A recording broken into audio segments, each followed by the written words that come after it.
അസ്സാം വലൈക്കും dear friends. ഇന്നത്തെ നമ്മുടെ സ്പെഷ്യൽ നിങ്ങൾ ആരും ഇതുവരെയും ട്രൈ ചെയ്ത് നോക്കിയിട്ടില്ലാത്ത ഒരു അടിപൊളി വെറൈറ്റി റെസിപ്പിയാണ്. നമ്മുടെ ഈ വീഡിയോ കണ്ടുകൊണ്ടിരിക്കുന്ന സമയത്ത് നിങ്ങൾക്ക് ഇഷ്ടപ്പെടുകയാണെങ്കിൽ ഒന്ന് ലൈക്ക് ചെയ്തേക്കണേ. അതുപോലെ തന്നെ നമ്മുടെ ഈ ചാനൽ ആദ്യമായിട്ട് കാണുന്നവരും ഇതുവരെയും സബ്സ്ക്രൈബ് ചെയ്യാത്തവരും പ്ലീസ് ഒന്ന് സബ്സ്ക്രൈബ് ചെയ്തേക്കണേ. ഞാനിടുന്ന വീഡിയോസ് ഉടനടി കിട്ടുന്നതിനായി സബ്സ്ക്രൈബ് ബട്ടന്റെ തൊട്ടടുത്ത് കാണുന്ന ബെല്ലൈക്കൺ കൂടി ക്ലിക്ക് ചെയ്തിട്ട് ഓൾ എന്ന ഓപ്ഷൻ എനേബിൾ ചെയ്യാനും മറക്കല്ലേ.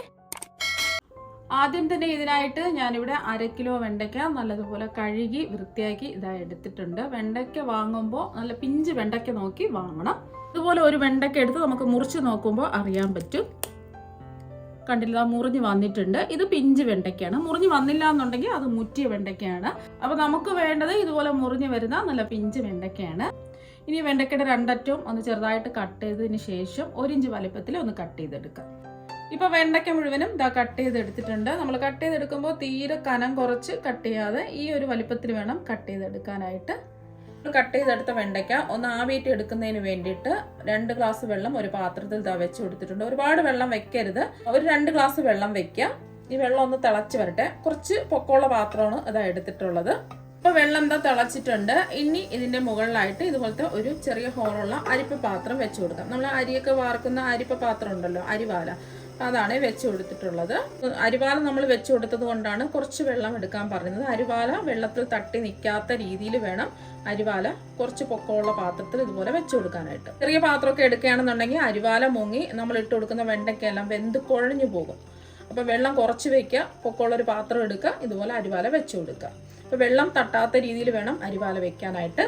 ഇനി അരിവാലയിലേക്ക് കട്ട് ചെയ്തെടുത്ത വെണ്ടയ്ക്ക മുഴുവനും ഇട്ട് കൊടുക്കുക. Flame medium to high flame വെച്ച് കൊടുക്കാം. പെട്ടെന്ന് തന്നെ ഇത് വെന്ത് കിട്ടും. ഇനി ഇത് മൂടി വെച്ച് വേവിച്ചെടുക്കാം. ഇപ്പം നമ്മൾ വെണ്ടയ്ക്ക ആവിയേറ്റാൻ വെച്ചിട്ട് ഇതാ ഇപ്പോൾ ഒരു 5 മിനിറ്റ് ആയി. ഇനി നമുക്ക് തുറന്ന് നോക്കാം. ഇപ്പം കണ്ടില്ലേ, വെണ്ടയ്ക്കെല്ലാം നല്ലോണം ഇതാ വെന്ത് കിട്ടിയിട്ടുണ്ട്. വെന്തങ്ങ് കുഴഞ്ഞു പോകാൻ പാടില്ല, ഈ ഒരു രീതിക്ക് വേവിച്ചെടുക്കുക. വെന്ത് കിട്ടുകയും വേണം, വെന്ത് കുഴഞ്ഞങ്ങ് പോകാനും പാടില്ല. നമ്മൾ ഇതുപോലത്തെ അരിവാലയിലൊക്കെ വെച്ച് നമ്മൾ വെണ്ടയ്ക്ക വേവിക്കുകയാണെന്നുണ്ടെങ്കിൽ, കുറച്ചധികം വെണ്ടയ്ക്ക ഉണ്ടെന്നുണ്ടെങ്കിൽ ഇതുപോലെ അരിവാലയിൽ ഒരുമിച്ച് നമുക്ക് വേവിച്ചെടുക്കാൻ പറ്റും. ഒരുപാടങ്ങ് വെന്ത് കുഴഞ്ഞൊന്നും പോവുകയില്ല, കറക്റ്റ് പാകത്തിന് നമുക്ക് വെന്ത് കിട്ടുകയും ചെയ്യും.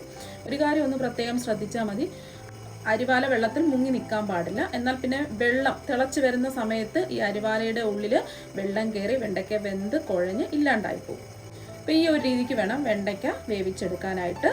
ഇനി പാത്രത്തിൽ നിന്നും ഈ അരിവാല പുറത്തെടുത്ത് മാറ്റി വെക്കാം. ഈ വെണ്ടയ്ക്ക ഒന്ന് ചെറുതായിട്ട് ചൂടൊക്കെ ഒന്ന് മാറട്ടെ.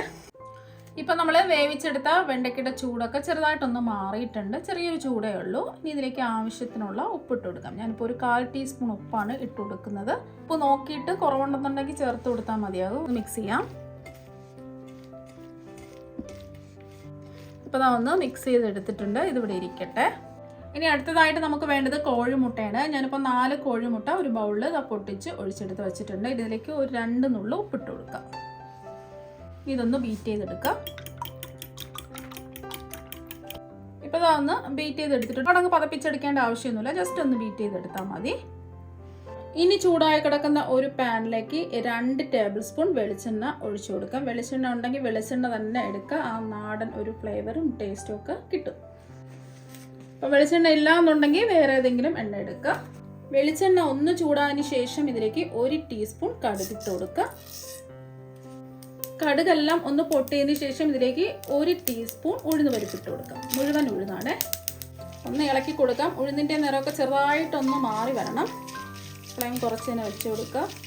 അപ്പോൾ ഉഴുന്നിൻ്റെ നിറമൊക്കെ ചെറുതായിട്ടൊന്ന് മാറി വന്നിട്ടുണ്ട്. ഇതിലേക്ക് കുറച്ച് കറിവേപ്പില ഒന്നിട്ട് കൊടുക്കാം. ഇനി ഇതിലേക്ക് 2 സവാള ചെറുതായിട്ട് കട്ട് ചെയ്തെടുത്തതും കൂടി ഇട്ട് കൊടുക്കാം. ഇനി ഇതിലേക്ക് വെളുത്തുള്ളി ചെറുതായിട്ട് കട്ട് ചെയ്തെടുത്തത് ഇട്ട് കൊടുക്കാം. ഒരു 7 വെളുത്തുള്ളിയാണ് ചെറുതായിട്ട് കട്ട് ചെയ്ത് ഇട്ട് കൊടുക്കുന്നത്. അപ്പോൾ ചതച്ചോ പേസ്റ്റ് രൂപത്തിൽ എടുക്കണ്ട, ഇതുപോലെ കട്ട് ചെയ്ത് ഇട്ട് കൊടുക്കുമ്പോഴാണ് പ്രത്യേക ഒരു ടേസ്റ്റ് കിട്ടുന്നത്. ഒന്ന് ഇളക്കി കൊടുക്കാം. മീഡിയം ഫ്ലെയിം വെച്ച് കൊടുക്കാം.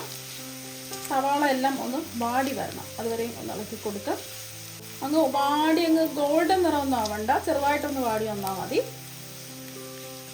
ഇപ്പോൾ സവാള എല്ലാം ചെറുതായിട്ടൊന്ന് വാടി വന്നിട്ടുണ്ട്.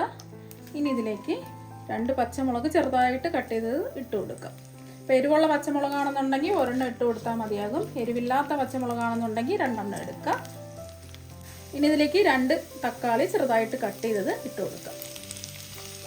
ഇത് മീഡിയം സൈസ് 2 ചെറിയ തക്കാളിയാണ് ഞാൻ എടുത്തിട്ടുള്ളത്. വലിയ തക്കാളിയാണെന്നുണ്ടെങ്കിൽ ഒരെണ്ണം എടുത്താൽ മതി. ഒന്ന് ഇളക്കി കൊടുക്കാം. തക്കാളി ഒന്നും ഉടഞ്ഞു പോകേണ്ട ആവശ്യമില്ല, ഒന്ന് വാടി വന്നാൽ മാത്രം മതി. തക്കാളി എല്ലാം ഒന്ന് വാടി വന്നിട്ടുണ്ട്. ഇനി ഇതിലേക്ക് ഒരു 1/4 ടീസ്പൂൺ മഞ്ഞൾപ്പൊടി ഇട്ട് കൊടുക്കുക. 1 ടീസ്പൂൺ മുളക് പൊടിയും കൂടി ഇട്ട് കൊടുക്കാം. ഇത് കാശ്മീരി മുളക് പൊടിയാണ് ഞാൻ ഇട്ട് കൊടുത്തിട്ടുള്ളത്. കാശ്മീരി മുളക് പൊടിയാകുമ്പോൾ അധികം എരിവുണ്ടാവില്ല, നിറം മാത്രമേ കുറച്ച് കൂടുതലുണ്ടാവും. ഇപ്പോൾ സാധാരണ മുളക് പൊടിയാണെന്നുണ്ടെങ്കിൽ ഒരു 1/4 ടീസ്പൂണൊക്കെ ഇട്ട് കൊടുത്താൽ മതിയാകും. അവരവരുടെ എരിവിനനുസരിച്ച് മുളക് പൊടി ഇട്ട് കൊടുക്കുക. 1/4 ടീസ്പൂൺ മുതൽ 1/2 ടീസ്പൂൺ വരെ ഇട്ട് കൊടുക്കാവുന്നതാണ്. ഈ പൊടിയുടെ പച്ചമണം മാറുന്നവരെ ഒന്ന് ഇളക്കി കൊടുക്കുക. ഒരു 10 സെക്കൻഡ് ഒന്ന് ഇളക്കി കൊടുക്കുക. ഇപ്പോൾ ഒരു 10 സെക്കൻഡ് ഇതാ ഒന്ന് ഇളക്കി കൊടുത്തിട്ടുണ്ട്. ആ പൊടിയുടെ പച്ചമണമൊക്കെ ഇതാ മാറി കിട്ടിയിട്ടുണ്ട്. ഇനി ഇതിലേക്ക് നമ്മൾ അടിച്ച് വെച്ച മുട്ട അങ്ങ് ഒഴിച്ചു കൊടുക്കുക. മുഴുവനും ഒന്ന് ഒഴിച്ചു കൊടുക്കുക. ഒന്ന് ഇളക്കി കൊടുക്കുക. മുട്ടയെല്ലാം ഒന്ന് ഡ്രൈ ആയി കിട്ടുന്നവരെ ഒന്ന് ഇളക്കി കൊടുക്കുക. അപ്പോൾ മുട്ടയെല്ലാം വെന്ത് ഇത് ഡ്രൈ ആയി കിട്ടിയിട്ടുണ്ട്. ഇനി നമുക്ക് ആവശ്യത്തിനുള്ള ഉപ്പ് ചേർത്ത് കൊടുക്കാം. നമ്മൾ വെണ്ടയ്ക്കയിൽ ഒരു 1/4 ടീസ്പൂൺ ഉപ്പ് ചേർത്ത് കൊടുത്തിട്ടുണ്ട്. അതുപോലെ തന്നെ മുട്ട അടിച്ചെടുത്ത സമയത്ത് 2 നുള്ള് ഉപ്പ് ഇട്ട് കൊടുത്തിട്ടുണ്ട്. അപ്പോൾ നോക്കിയപ്പോഴത്തേക്ക് ഉപ്പ് കുറവായതുകൊണ്ട് കുറച്ച് ഉപ്പും കൂടി ഇട്ട് കൊടുക്കാം. ഒരു 1/4 ടീസ്പൂൺ ഉപ്പിട്ട് കൊടുക്കാം. കുറവാണെന്നുണ്ടെങ്കിൽ കുറച്ചും കൂടി ഉപ്പിട്ട് കൊടുത്താൽ മതി. അതെല്ലാം ഒന്ന് ഇളക്കി കൊടുത്തിട്ടുണ്ട്. ഇനി ഇതിലേക്ക് വെണ്ടയ്ക്ക ചേർത്ത് കൊടുക്കാം. ഉപ്പിട്ട് മിക്സ് ചെയ്ത് വെച്ചിരിക്കുന്ന വെണ്ടയ്ക്ക ഇതെല്ലാം കൂടിയിട്ട് ഒന്ന് ഇളക്കി കൊടുക്കുക. ഇപ്പോൾ ദാ 1 മിനിറ്റ് ഒന്ന് ഇളക്കി കൊടുത്തിട്ടുണ്ട്. അപ്പോൾ ഉപ്പൊക്കെ ഉണ്ടോ എന്ന് ചെക്ക് ചെയ്ത് നോക്കുക. കുറവാണെന്നുണ്ടെങ്കിൽ ഉപ്പ് ചേർത്ത് കൊടുക്കുക. ഇതിലേക്ക് ഒരു 1/2 ടീസ്പൂൺ കുരുമുളക് പൊടി ഇട്ട് കൊടുക്കുക. എരിവ് തീരെ വേണ്ടെന്നുള്ളവർക്ക് ഒരു 1/4 ടീസ്പൂൺ കുരുമുളക് പൊടി ഇട്ട് കൊടുത്താൽ മതി. അപ്പോൾ നമ്മൾ മുട്ട ബീറ്റ് ചെയ്തെടുത്ത സമയത്ത് കുരുമുളക് പൊടി ചേർത്തില്ല, ഇപ്പോഴാണ് ചേർത്ത് കൊടുക്കുന്നത്. ഒന്ന് ഇളക്കി മിക്സ് ചെയ്തെടുക്കുക.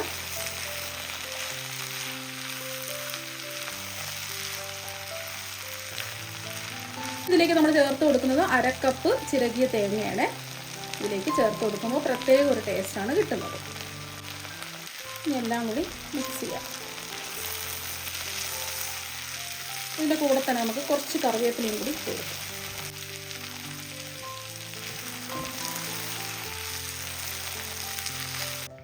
ഇപ്പം നമ്മൾ തേങ്ങയും കൂടെ ചേർത്ത് കൊടുത്തതിന് ശേഷം 1 മിനിറ്റ് അതാ ഒന്ന് ഇളക്കി കൊടുത്തിട്ടുണ്ട്. എല്ലാം ഒന്ന് മിക്സ് ചെയ്ത് യോജിപ്പിച്ചെടുത്തിട്ടുണ്ട്. 1 മിനിറ്റ് ഒന്ന് ഇളക്കി കൊടുക്കാം.